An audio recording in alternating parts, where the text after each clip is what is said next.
บอกเสียจนก็อินเตอร์วิวพวกข้ามินห่วงค้านินสำเดลสวลเพ่งพุงเละหมายบุยเดอุลูกินกรอนทว่าโซนมินโซตั้มตักข้าเกมาคำมุมังรำเดวเนียนขันกับช่างอันนี้เดวเบรนาปอยกติยาทิลตั้มตักก็สวยโซตูร์ข้าก็สวยโซมาอินดังก็เป็นสันทินข้าอังเงยอมตกเล็กขันทิลข้าเช่นขัดข้าจุกช่างบุงอันนี้ตีก็เสียทียมาก็เอ็นเล่โปเฮียนก็บางช่วงนี้เนี่ยมีสิ่งที่กันมุดเราออฟให้กันจิงถอดชัดเราเลยให้จิงกันอันถอดไปให้จนตั้มตักไปจูอันเอ็นไงที่เตียนอันเอ็นรูนนะไงตัวนั้นแต่พอเห็นบังเลยเทแล้วว่านังพอยนิเวศเขาไม่เทียเอ็นไงเอ็นรูนถึงปุยอินจุงอเมลไงเมลรูนเอาพี่ขัดยังเดียวปีเรียตาขันก็มาวางเงินเก็บพกกระหายมาวางเงินจะลายอาคารนินสวยกล้วนเราเกี่ยมาอินะการิลรัวจวนอมสีอามารอจูกัถินลุงะตปิกดังรอนอมสีเนียนขันก็สวยปลนะสลุตุกะฟัมกิมเหล่านักขานินมีตั้มตักริลรัวขันอันน่าจงอินอัฐกเทดีค่ะก็เช็ดชวกตาปอยกัดติลุตุกะการิลรัวตักเพย์จวนินโอกันพิงฮีมินสวยมินโซเชียลมีเดียเห็นมินโจลงุนนะมินฝักเละล้วยมินเบยเละล้วยงุนบอกเบยฮิจุกันเราอุปชาวเวตัวก็เปยต่อเราสิ้นหมดเลยก็เตียนในปนมารอจูเอ็งกิมข้าคติสวลอันนี้ลายมีอุณาวชินมีอุณาวจงเตปน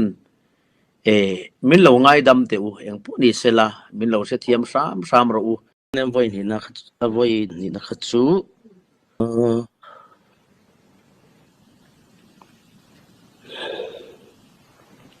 Pastor Muan Sanga 7 day min kauta Hawai thumda kha gon Pastor Muana Mizoram ka thian pai min kawa Hawai thumma voi lina kha CBC wesain konsatori min kawa Chuanin was Australia hi mi malangin ka thian nu ke sil bungan upuin sang hi soma khan min kawa khatna khamo avoi ni na kha ama bokin ni kum khan min kau le ni chu chuanin karon kal hian lai mi te le mi zo mi ten rong bol turin min lo kau thin chu chun maiเนี่ย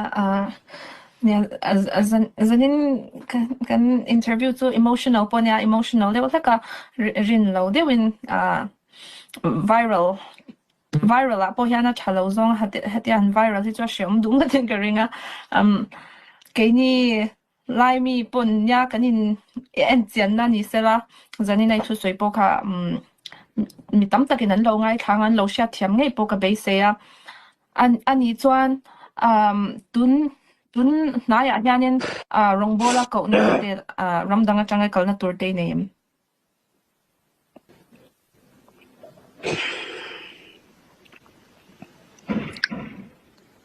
nei tulsa amaro chu lai mi ho chu kam hungam to lawang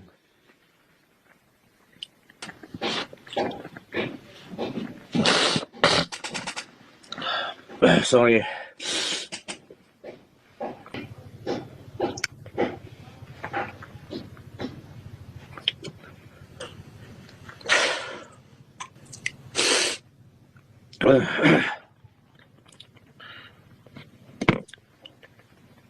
hey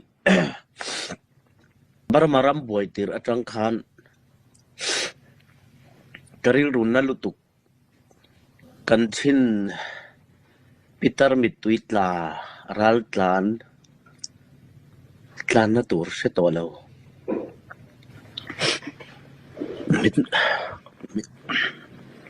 mi tweet la ka mu khan kanuang in ka ngai ka ril run na lut ka la ka phwa ni ang fan Myanmar ti la ka phwa ti chuanin lung takin ka tuar pui chewa khayang na sign a thian te ka ko khoma concert neng u kan ti a voi khat phei chu dollar sing ruk India paisa noi somnga le pangavel kan khon chuaka chu keima ngein thin MP le Chief Minister pu lian loy nena Dr. Denise le CZ tenen check in India noi 24 lakhs ka kapya ka hlana kan riru lom em ani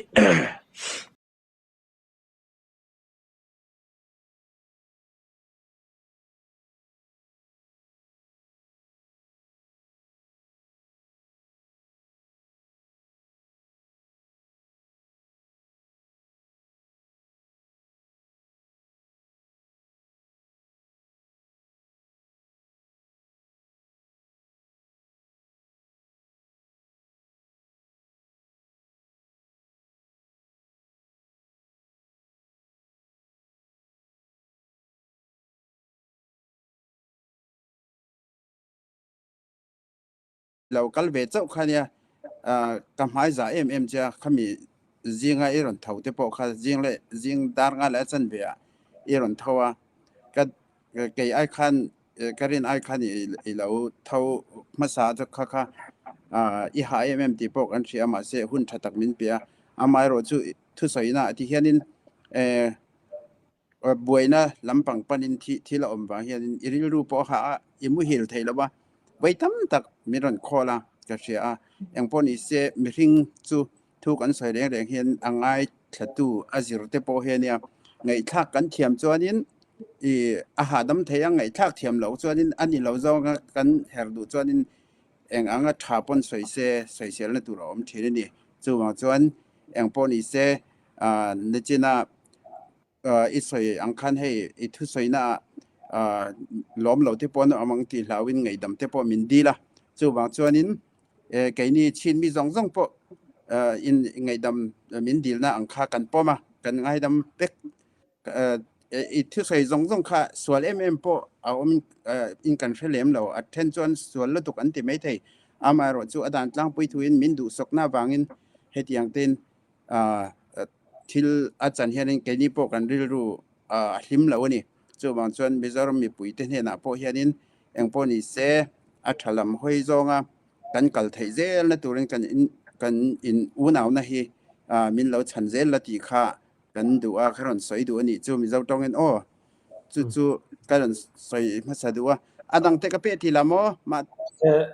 lai hol na van pe du sia chon van pe than ko lo hi ko pe paren khan Mizo kan unaw chin zonga se second ma lai mi sin zonga na chim du mi ma chon si se lo si tu zana hin mis hi kan be hi tu lewa chun akha bakan khatia atika khan kan lungthina nuam cheu lo le bichim holel jong ipal